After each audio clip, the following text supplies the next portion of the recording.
Now listen, the Fulanis do not own Nigeria. My great forefathers were not Fulanis. I didn't buy the land from Fulanis. This is not a Fulani land. Call a spade a spade. You're wasting your life by taking this land. Don't think you are dealing with fools. What have they added as value to this country? Where do they get the weapons from? When God fights a man, the man is finished. Yes.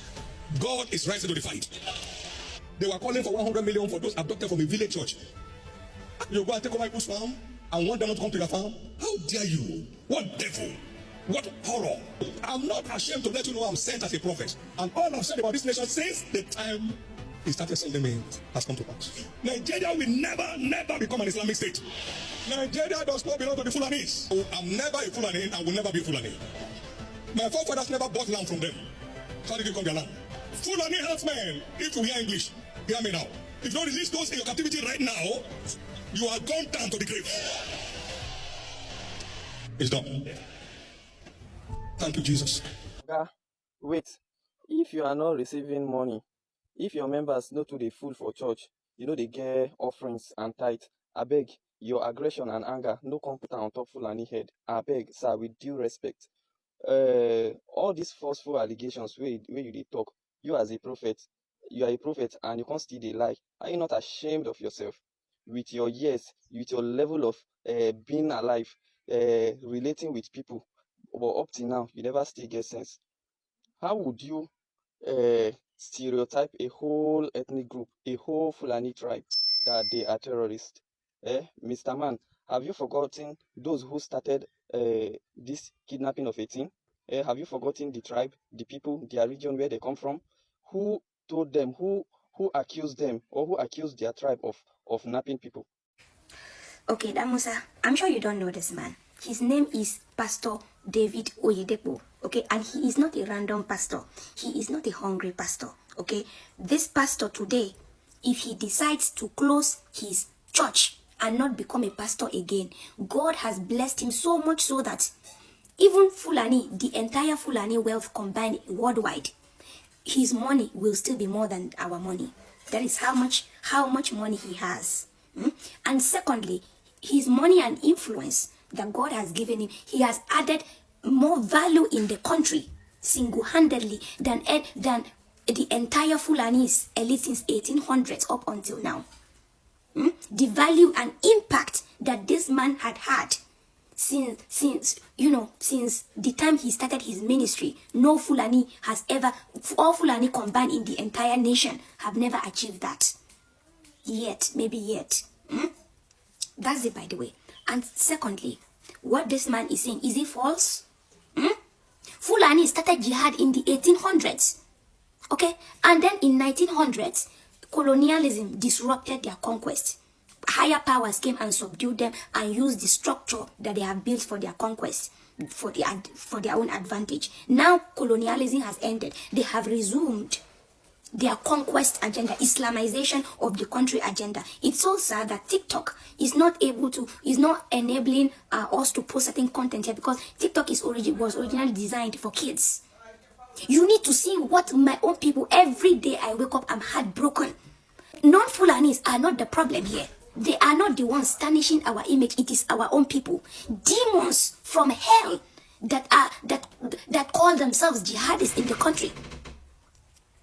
Who is going to people's farms, destroying farmers' crops, feeding their cows with farmers' hard work, going to communities, destroying everything, burning down everything? Who is it? It's Fulanis. And this man is not even saying all Fulanis. He's simply just saying Fulanis because he doesn't know the people. He doesn't know the people who are perpetuating this by name, but he knows them by tribe, and he's calling on them by their tribe.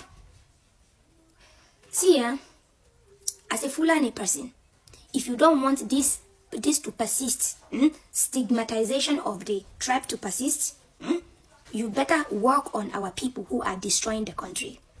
That is the only way that we can all have peace. If not, all this your defensive, flimsy arguments is not Fulani. You are generalizing Fulani. You are stigmatizing and tell you they craze. You are not well. Because if you have sense, you will know that our people, what they are doing is why our reputation is being tarnished. Okay, bye. So this is what we will call a division among Fulanis over Bishop Oyedepo's stand concerning Fulani and the insecurity going on in Nigeria. Of course, we know what Hauwau stands for, and what a pastor or Bishop Oyedepo was trying to say, and that is why this Hauwau is having problem with all the Fulanis, because she's saying the truth.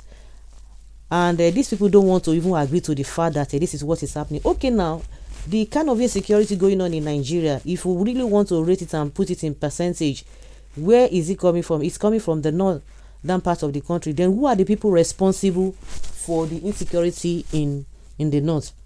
Your guess is as good as mine. Which tribe travels all around the country and started to fight people? And who are the people who are always fond of taking land from the people, and they will sack the whole entire village and they will go there and start their own life? At least we know what is happening in Benue State now. Kwara State is happening consistently.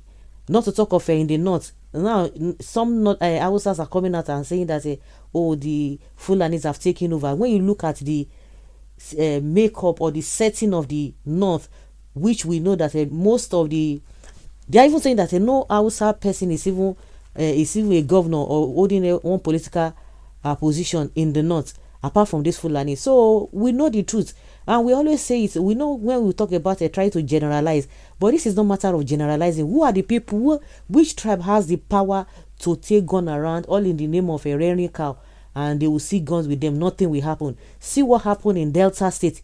Then they say they saw, I don't even know full story about the whole thing, but it's all about getting a gun, seeing a gun with a particular person.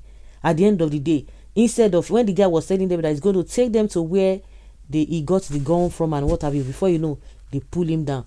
Does that happen to, if that guy was a Fulani person, would they have done that? Would policemen have done that? No, they wouldn't have done that. So we know that when it comes to generalizing or generalization, we know where we say that in that context. But in this context, when something is 70% or 80%, and we see the so-called northern elite, the Fulani elite, they don't condemn this act.